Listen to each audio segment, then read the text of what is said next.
Caja Rural de Asturias patrocina La Casería. Buenos collacios, ¿qué tal? Güey, estamos otro día más aquí en la casería. Güey, vamos a hablar de los neorurales o los neopaisanos.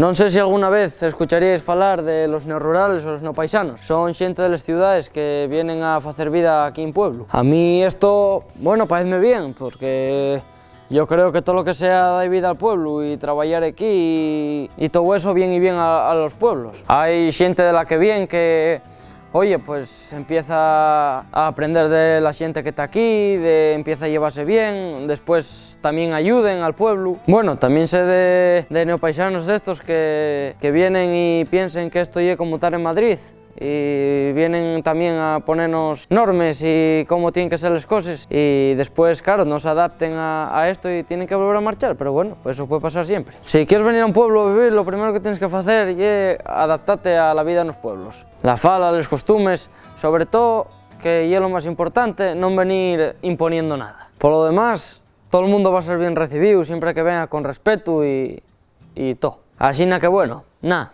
con esto despedímonos y hasta la semana que viene, aquí en Play Presta. Hasta luego.